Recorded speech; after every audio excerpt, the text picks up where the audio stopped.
네, 종종 TV 드라마에 이제 사극이 나옵니다. 저도 이제 개인적으로 역사 드라마나 사극을 참 굉장히 좋아하는 편인데, 이제 그 사극을 이렇게 보노라면은 그 사건이 시작되는 그 장소가 주로 대부분 보면은 왕궁 안에서 이루어지는 것을 보게 됩니다. 왕궁 안에서 왕을 중심으로 왕의 그 권세 쪽에 왕을 두둔하는 세력하고, 또 반대로 왕의 이 세력을 견제하려는 이 두 세력이 항상 이제 다툼을 합니다. 심지어 뭐 거기 보면은 막 칼부림이 나고 막 이런 엎친 게 덮친 게 그 왕궁 안에서의 참 이 같은 비극적인 이 같은 이제 사건 사고들을 우리가 보게 되는데, 이 같은 두 세력 간의 싸움에서 지면은 어떻게 되는가? 지면은 역적으로 뭐 몰리거나 뭐 귀향을 가거나 아니면은 처형을 당하는 그런 상황에 이제 놓이는 것을 보게 됩니다. 그런데 그 같은 긴박한 상황 가운데서도 그 왕궁의 최고의 어른인 뭐 대왕 대위에 뭐 손을 붙들고 있다든지, 아니면은 그 왕의 특별한 특권을 입은 이런 세력에 있는 사람은 살아남아요.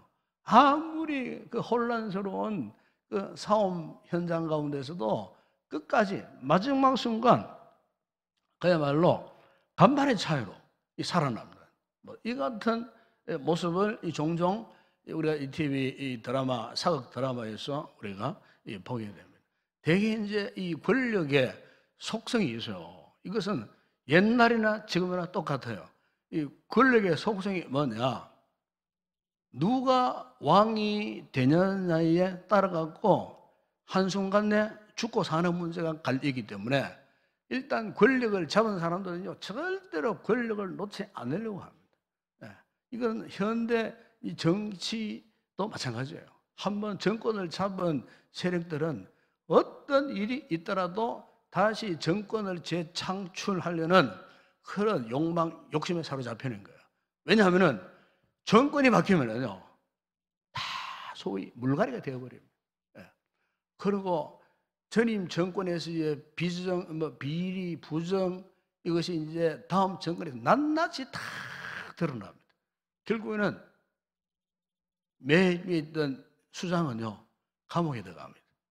현재 우리나라의 현대 이 정치사나 과거의 조선 시대에 그 같은 이 정치 역사를 보게 되면 다 그렇게 되었어요.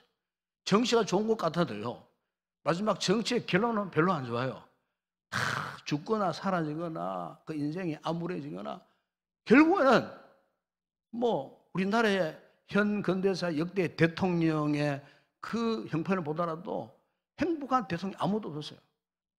결론 마지막 이 결론은 그야말로 불행한 인생, 역사에 그냥 하나의 족적만 남길 뿐이지 뭐 그 사람에 대한 뭐 큰 호감과는 그런 그림이 남아 있지 않는 이 같은 이제 모습을 우리가 보게 됩니다. 오늘 우리가 열왕기상에 이미 우리가 지난 시간에 1장의 일부를 묵상했습니다만은 이 열왕기서에 딱 들어오니까 지금 이 분위기가 어떤 분위기냐? 이 정치적 전환기입니다, 지금. 그 굉장히 지금 이 왕궁이 지금 어수선합니다, 지금. 과연 이 다윗의 이 마지막 말년에 다윗조차도 그렇게 영특하고 총명했고 건강했던 다윗도 이제 나이가 많아 져가지고요. 이제 분별력을 거의 상실할 그런 지경에 지금 빠져 있습니다. 육신은 쇠할 대로 쇠한, 이제 더 이상 뭐 어떻게 힘을 쓸 수 없는 이런 상황 속에 이제 참 이 정치적 전환기 속에 그 왕권을 노리는 세력이 있었는데 바로 우리 지난 시간 우리가 묵상을 했습니다마는 아도니아가 이 틈을 지금 버리고 있는 거예요. 혼란기 속입니다. 전환기 속입니다. 이것을 현대 용어로 표현하면 레임덕 상황 속에 있습니다. 본래 이 레임덕이라는 하는 말 뜻이 뭐냐면은 절름발이 오리라는 뜻이에요. 덕이라는 말은 오리라는 거죠. 레임이라는 말은 뭐 전다, 뭐 절름발 그런 뜻이에요. 원래 이 용어가 19세기 이전에 미국의 이 정권 시장에서 유행하던 경제 용어였어요. 그러니까 정권 투자했다가 막 손에 엄청난 이 부채를 쌓는 그 사람을 일컬어서 레임덕이라고 불렀어요. 레임덕이라고 불렀어요. 그 절름발이 오리라고 불렀어요. 그러다가 이제 19세기에 들어오면서 미국 정치계에서 대통령 마지막 시점, 즉 우리나라 그런 시점 아닙니까? 지금 현재 정권이 이제 불과 몇 개월 남지 않았잖아요. 이런 이제 상황 속에 지도력에 뭐 공백 현상이 나타나든가 아니면은 이 권력 누수 현상이 막 일어나는 현재의 이런 시점을 두고 이제 레임덕이라고, 그때부터 이 레임덕이라는 용어가 지금까지 정치적 용어로 이렇게 사용된 것을 우리가 보게 되는데, 지금 열왕기 상에 딱 들어오니까 지금 아직 다윗은 살아 있어요. 살아 있지만 아무 힘을 쓸 수 없는 그런 상황 속에, 이 레임덕 이 상황 속에 이 틈을 노리고 치고 들어온 사람이 누구냐? 바로 그 다윗의 아들 압살롬 다음 아들이에요. 이 아도니아는. 그러니까 압살롬이 둘째 아들이라고 하니까 이 아도니아 셋째 아들이에요. 아들이 아버지의 그 왕좌를 노리고 있다가 이 레임덕 상황 속에서 아버지의 이 군대 장관이었던 요압을 설득을 하고, 그걸 종교적 수장이라고 할 수 있는 아비아달 제사장을 자기 수하에 불러들이고, 또 다른 왕자들도 설득을 해가지고 이제 자기 세력하에서 스스로가, 아직 아버지는 허락도 하지 않았는데 자신이 스스로가 왕이 되었다고 선포를 합니다. 왕이 되었다고. 그런데 이런 상황 속에서 바세바, 나단 선지자, 버나야라고 하는 그야말로 믿음의 사람들입니다. 신앙의 사람들. 하나님의 뜻을 전폭적으로 절대 신뢰하는 성령의 사람들. 이 사람들로 인해 갖고 이 그의 간악한 이 계략이 실패로 돌아갑니다. 실패로 돌아가고 극적으로 솔로몬이 이제 왕이 되어져서 40년 동안 솔로몬이 통치하는 동안에 이스라엘 역사 속에서 최고의 황금기를 누리는 그런 시대 직전에 있는 상황이 오늘 이 본문의 내용입니다. 그래서 우리가 이 본문을 좀 더 자세히 들여다보게 되면은 이 솔로몬이 다윗의 뒤를 이어서 왕이 되는 그 과정은요, 결코 순조롭지 않았습니다. 아도니아를 통하고 하나님의 뜻과는 전혀 상관없는 일이 일어난 거예요. 자칫 잘못했으면은 그냥 사람의 손, 하나님의 나라의 그 왕권이 사람의 손에 넘어갈 뻔했어요. 그런데 이런 상황 가운데에 극적으로 그것을 막아내었던 인물들 가운데에 첫 번째 사람이 누구냐면은 바로 바세바입니다. 바세바. 여러분 잘 알지만 바세바는 이 다윗과의 불륜 관계를 가졌던 그런 여자입니다. 불륜 관계에서 낳았던 아이는 죽었어요. 하나님의 징계를 받아 죽었어요.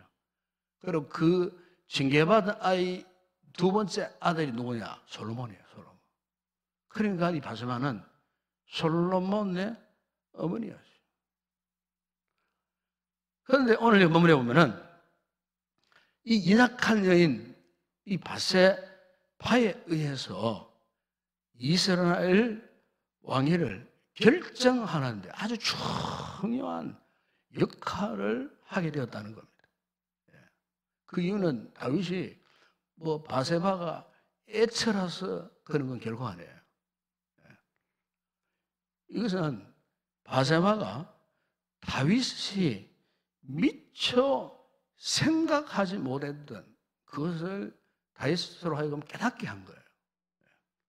실제 여러분, 이 솔로몬을 인간적으로 행하면요, 솔로몬은 왕이 될 자격이 없어요. 옛날 우리나라 조선시대에서도 마찬가지입니다. 조선시대 왕통을 이어갈 수 있는 것은 그 후첩들에게는 그 권세가 없었어요. 그러니까 적자, 정씨 부인에게서 난 그 아들, 그 적자만 왕통을 이어받을 수가 있었어요. 그러니까 이스라엘 역사도 똑같았어요.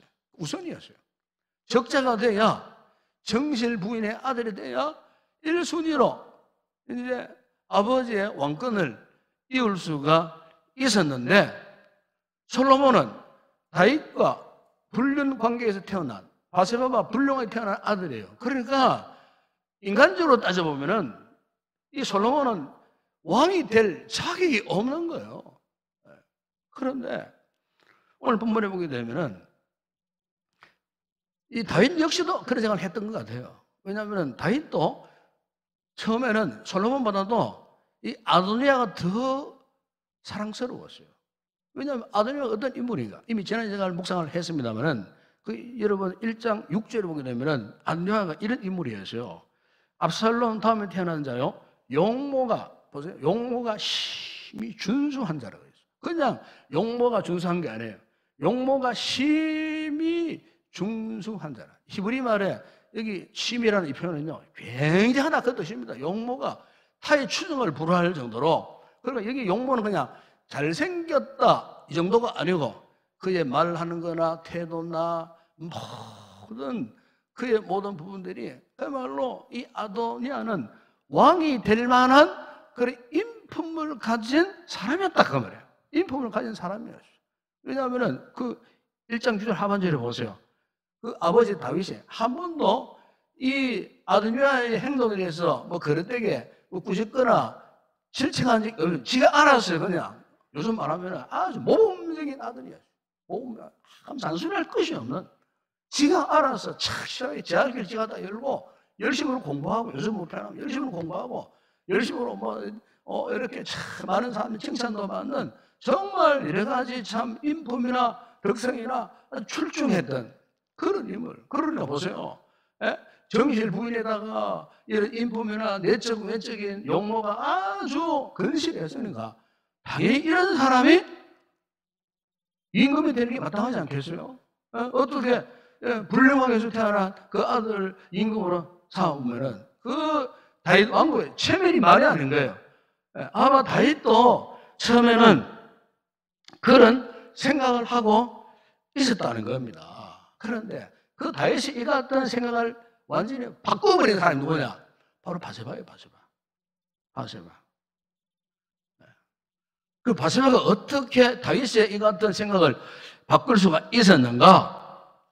그 이유는 간단합니다. 이 바세바가 여러분 17절에 보세요. 무엇을 들고 다윗 왕 앞에 나아갔는가 하면은, 네 주여, 왕이 전에 왕의 하나님 여호와를 가리켜 여종에게 맹세하시기를 네 아들 솔로몬이 반드시 나라를 이어 왕이 되어 내 왕위에 앉으리라 하셨거늘. 이 바세바가요, 하나님의 그 언약, 약속, 이미 그것은 다윗도 알았어요. 하나님께서 네 아들 솔로몬을 너의 뒤를 왕이 되겠다고 약속하셨던 거. 이 다윗이 까마득히 잊고 있었는데 이 바세바는 그것을 기억하고 있었어요. 하나님께서 약속하신, 하나님께서 허락하신 왕은 바로 아도니아가 아니고 솔로몬이라는 거예요. 솔로몬. 꼭 자기 아들이라서 왕을 세우고 싶어서 한 말이 아니고 왕의 하나님 여호와께서 그렇게 약속하시지 않았나이까. 여러분, 다윗은 믿음의 사람입니다. 다른 어떤 변명의 여지가 없었어요. 여호와께서, 하나님께서 이미 다 작정하셨다는 거예요. 솔로몬을 왕으로 세우시기 위해서. 결국 다윗이 결단을 합니다. 그래서 여러분 28절 이하 3절에 보게 되면은 다윗이 고백하죠. 29절에 보세요. 왕이 이르되 내 생명을 모든 환난에서 구하신 여호와께서 살아계심을 두고 맹세하노라. 내가 이전에 이스라엘의 하나님 여호와를 가리켜 내게 맹세 이르기를 내 아들 솔로몬이 반드시 나를 이어 왕이 되고 나를 대신하여 내 왕위에 앉으려 하였으니 오늘 내가 그대로 행하리라. 더 이상 변명도 하지 않았어요. 한번 생각해보셔도 그런 이야기도 안 했어요. 바로 하나님의 말씀이니까, 말씀을 깨닫게 되니까 다윗이 인정하지 아니할 수 없었어요. 왜냐하면 이 다윗의 마지막 사명은요, 이스라엘을 다스려갈 이스라엘의 왕을 세우는 것이 자신의 마지막 사명이었어요. 언제 죽을지 모르는 그 상황 가운데, 그렇잖아요. 이 하나님 나라의 이 왕국을 다스려갈 그 다음에 후계자를 세우는 거야. 자신의 사명인데 그 사명이 될 수 있는 그 근거를 바세바가 제시를 했는데, 그것은 하나님이 허락하시는 사람, 이미 하나님이 약속하셨던 그 사람. 다윗은요, 두말하지 않고 이 바세바의 충고를 받아들입니다. 그리고 결정을 합니다. 여러분, 이게 믿음의 사람의 태도예요. 말씀 있으면 못 되어질 때 말씀대로 순종하는 거예요. 우리도 마찬가지예요. 주께서 말씀하시면 아멘하고 순종해야 돼요. 그러면 역사가 일어납니다. 다윗이 이런 사람이었어요. 육신은 쇠하여서 이렇게 기력이 흐릿해지지만, 그러나 알고 보니까 아직 다윗의 속 사람은 살아있었어요. 말씀 앞에 제대로 응답되는. 그리고 오늘 보면 솔로몬이 왕이 되기까지 또 하나의 한 사람이 있었는데, 그 누구냐면은 36절 3절에 보게 되면 버나라고 하는 사람이 버나야. 여기에 이 버나야는요, 사실 이방인 출신입니다. 이방인 출신인데 지금 다윗 왕국에서 다윗의 측근으로서 아마 책사 같은 이런 어떤 사명을 감당하는 이런 인물이 있는데, 여러분 그 36절 31절 이 버나야가 여호와의 아들인데 그의 고백을 보세요. 그의 고백을 이렇게 보면은 철저하게 신앙적입니다. 철저히 신앙적으로 보세요. 다윗이 그렇게 결정하니까 아멘, 내 주 왕의 하나님 여호와께서도 이렇게 말씀하시기를 원하오며, 또 여호와께서 내 주 왕과 함께 계심 같이 솔로몬과 함께 계셨어. 그의 왕위를 내 주 다윗 왕의 왕위보다 더 크게 하시기를 원하나요. 완전히 성령이 충만했던 것들. 그런 예언적 메시지를 던집니다. 다윗 당신보다도 당신의 아들 솔로몬 대가 크게 될 것이다. 그 왕성하게 될 것이다. 사실 솔로몬이 40년 동안 이제 왕으로 계셨는데요, 한 번도 전쟁이 없었어요. 그야말로 왕성, 창성, 번성이었어요. 그야말로 전 세계가 솔로몬의 통치 그 방법에 대해서 감탄하고, 솔로몬의 그 지혜로운 그 통치 전략에 대해서 탐복을 하고, 주변 사람들이 너도 나도 막 솔로몬을 찾아오고 은근 보화를 싣고 와가지고, 시바 이왕 같은 경우에는 찾아와가지고 어쨌든 그 솔로몬의 지혜로 말 한마디 듣기 위해서 은근 보화를 수레에 막 쫙 드시고 달릴 정도로 그야말로 방패, 손방패 금으로 만들고 그야말로 경제적으로 군사적으로 막강했던 이스라엘 역사 가운데의 최고의 전성기, 황금을 누렸던 때가, 태평성대를 누렸던 시기가 바로 이 솔로몬이 이스라엘을 통치했던 그런 시대였어요. 그러니까 하나님의 약속에 순종하니까 하나님께서는 약속하신 대로 그렇게 사용하시는 거예요. 버나야 같은 참 경건한 거룩한 이 참모들을 이 다윗에게 다 붙여주셔가지고 어쨌든 하나님의 계획하신 대로 그 모든 일들이 하나님의 계획 속에 진행되어 수 있도록 하나님이 이 간섭해 주시고 이끌어 가셨던 그 같은 상황 가운데에 정말 너무너무 좋은 분위기로 무르익어가는 그 가운데 여러분 특별히 39절 40절에 보세요. 백성들도 여기에 동참을 합니다. 백성들도. 백성들도 보세요. 왕이 솔로몬을 불러갖고 솔로몬이 왕이다라는 제가를 하고 그리고 제장 사독이 솔로몬의 머리에 기름을 막 붓고 뿔나팔로 막 그냥 판파레를 막 울려 퍼지게 하니까 모든 백성이 어땠습니까? 그 새로이 왕된 솔로몬 앞에서 만세수를 하옵소서. 모든 백성이 그를 따라 올라와서 피를 불고 막 즐거워하더라. 한마디로 말하면은 하나님께서 돌아가시고 다윗도 제가를 하고 백성들도 인정을 하니까 그야말로 이스라엘이 축제의 한마당이 되어버린 솔로몬의 이 왕의 이 즉위식에 축제가 되어버린 만약에 여러분 생각해 보세요. 사람의 생각으로 그냥 판단했다가 그냥 아도니아에게 왕권을 물려줬다면은 아마 그 다윗 마지막 말년 왕권에게 지명타를 받고 아마 피바다가 되는 일이 났을 거예요. 분명히 일이 났을 거예요. 그런데 보세요. 신학의 사람들이 주변에서 백그라운드 돼갖고 다 버티고 지켜주고 왕이 정확한 판단을 있도록 이렇게 충고를 하고 했을 때 또 왕 자신도 믿음의 사람이었으니까 왕의 뭐 고집이나 체면이나 뭐 이런 거 안 따지고 충신들의 의견을 다 받아들이고 말씀 앞에 아멘 하니까 보세요. 하나님이 정말로 이 모든 상황 왕권이 깨어지고 혼란스러운 상황에 빠질 수밖에 없는 이런 상황 가운데서 보십시오. 하나님 은혜 가운데에 솔로몬이 왕으로 이제 이렇게 등극하는 그 같은 상황. 그래서 여러분 48절에 보게 되면은 다윗 역시도 정말 너무너무 흡족해서요. 그래서 여러분 그 다시 고백합니다. 이스라엘 하나님 여호와를 찬송하리로다. 여호와께서 오늘 내 왕위에 앉을 자를 주사 내 눈으로 보게 하셔도다. 이 다윗의 마음도 너무너무 흡족했어요. 하나님의 뜻대로 순종하니까 하나님이 도와주시니까 하나님이 역사하시고 그래서 이 계략을 품었던 이 아도니아조차도 솔로몬이 살려줬지 않습니까? 성전 제단불을 잡고 벌벌 떨고 있는 그 아도니아 다 형이거든요. 형. 배다른 형이에요. 그러나 솔로몬이 너그러운 마음으로 용서를 했는데 2장에 들어오면 이 아도니아가 또 계략을 품다가 결국에는 죽습니다. 여러분 이 사람이 욕심 가는 건 한도 끝도 없어요. 특히 여러분 정치 야욕, 정치적 야망은 참 무서운 겁니다, 여러분. 요즘 우리나라의 이 정치계를 보세요. 뭐 그런 뭐 칼만 안 들었지. 전쟁터.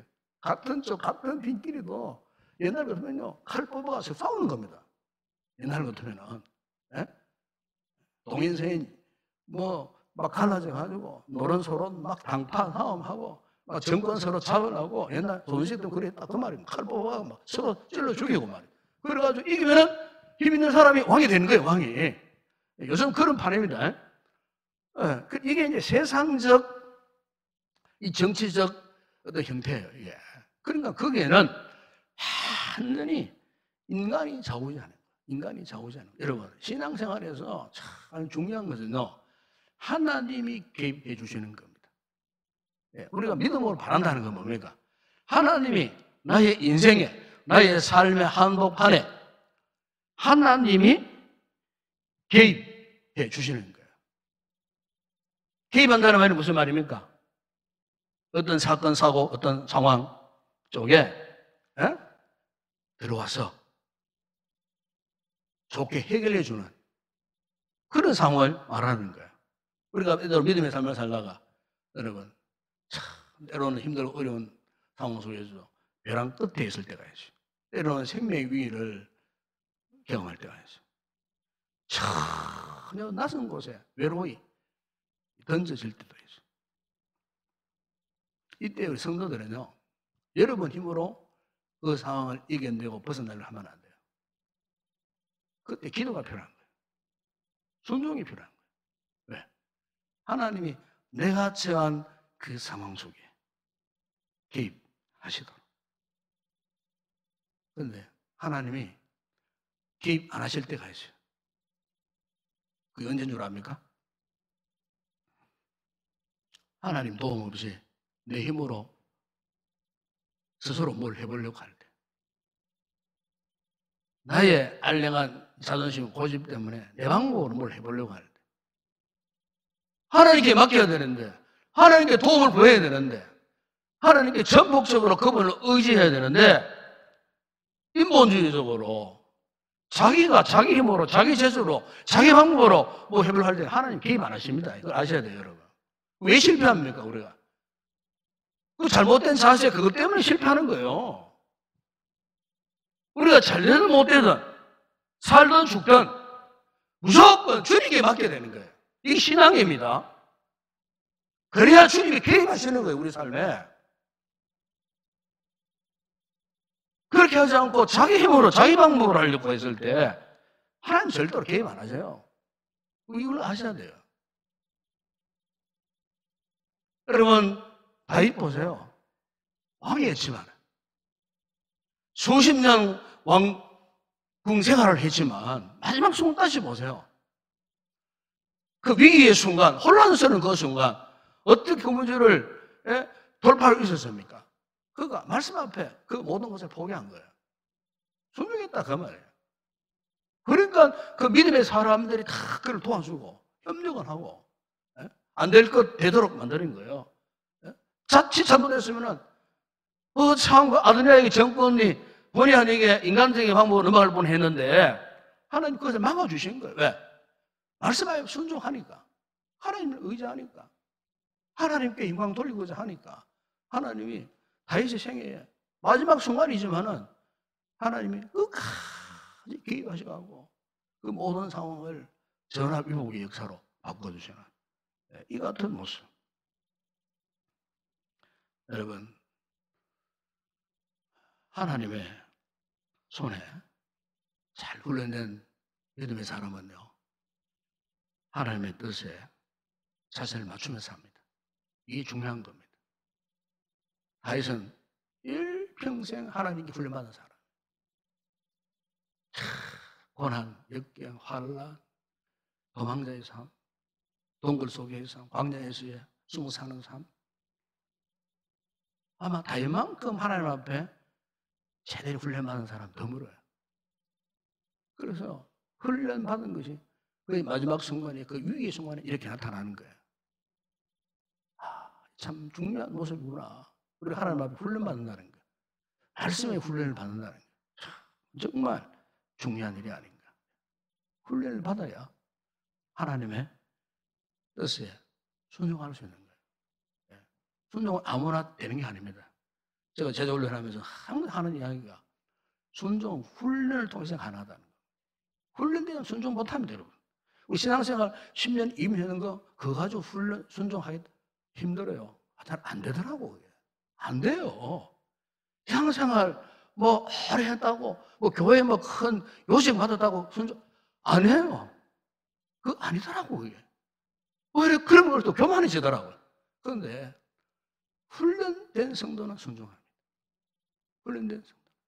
순종, 훈련으로 가능합니다. 여러분, 아브라함이 창세기 20장에 그냥 무작정 순종했습니까? 그 100세에 낳은 아들 독자 이삭을 모래한 사상에 끌고 가가지고 그 아들을 묶어놓고 장작 더미에 올려놓고 칼로 그냥 찔러 죽이려고 하는 그 순간까지 아브라함 순종했어요. 그런데 아브라함이 75세에 부름받아갖고 100세까지 여러분 25년 동안 참 훈련받고 이제 마지막 훈련의 최고의 정점 클라이막스 때에 하나님이 다시 한번 네가 나를 정말로 믿는지 믿지 않는지 아브라함의 순종을 테스트하기 위해서 그 귀한 아들, 최고의 소중한 아들 독자 이삭 아닙니까? 이미 20대에 들어간 그 아들을, 다 키운 아들을 어떻게 번제단의 제물로 바치려 했을 때 아브라함이 보세요. 3일을 그냥 그 아들을 태워갖고 끌고 가는데 장작, 그 장작더미에 싣고 칼을 들고 불을 들고 사환 둘이를 데리고 가는데 300길을 가는데 여러분 아브라함의 그 마음이 어땠겠습니까? 예? 모리아산에 올라간 아버지요. 장작도 있고 불도 있고 칼도 다 있는데 재물은 어디 있습니까? 이삭이 물었을 때 그 아버지의 심정이 어땠겠어요? 예? 그 아들 번제단 위에서 올려놓고 묻고 칼을 들었을 때 그 아버지의 심정이 어땠겠어요? 마지막 순간 칼을 찔러려고 했을 때 아브라함아 아브라함아 그에게서 멀어져라. 내가 오늘에야 네가 진정 나를 하나님으로 믿는 것을 이제는 알게 되었다. 네 뒤를 돌아보니까 순양이 울고 있었어. 적을 잡아다가 네 아들 대전에서 번제물로 바쳐라. 아브라함이 감격 기뻐하면서 그것을 여호와 이레라고 찬양을 했지 않습니까? 여러분 다윗이 그랬던 것처럼 아브라함이 그랬던 것처럼 오늘 우리에게 요청되어지는 것은 첫째도 순종, 둘째도 순종, 셋째도 순종인 줄로 믿습니다. 그러면 하나님이 개입하시는 거예요. 아무리 힘들어도 철저하게 거룩에 맡기고 사십시오. 믿음으로 사세요. 그럼 하나님이 개입하십니다. 기도하겠습니다. 아버지 하나님, 솔로몬이 왕으로 등극하는 이 시점에 혼란스러운 이런 상황이었지만 하나님의 사람 다윗은 말씀대로 순종했고 그를 보좌하는 참 훌륭한 믿음의 사람들이 있었기에 다윗이 올바른 길로 가도록 잘 인도해 주었고 참 이들이 합심했을 때에 하나님의 거룩한 뜻이 이루어졌어. 도저히 왕이 될 수 없는 솔로몬을 왕으로 세우셨어. 40년 동안에 태평성대를 이루시고 하나님 함께 하시는 놀라운 역사를 기록하게 하셨던 아버지 하나님, 오늘 우리의 삶 가운데서도 이 같은 믿음이 필요한 줄을 믿습니다. 아버지 하나님, 우리도 말씀 앞에 전적으로 순종하게 하시고 저 세상 사람들의 사는 방식으로 살지 않게 하여 주시고 오직 말씀 앞에 순종할 때 하나님이 우리의 삶에 개입하셔서 안 될 것도 되게 하시고 참으로 모든 상황을 역전시키시는 놀라운 은혜의 역사가 우리의 삶 가운데도 있게 될 줄로 믿습니다. 이 신앙으로 승리하는 우리 모든 성도들 되게 하여 주시옵소서. 예수님의 이름으로 기도드리옵나이다. 아멘.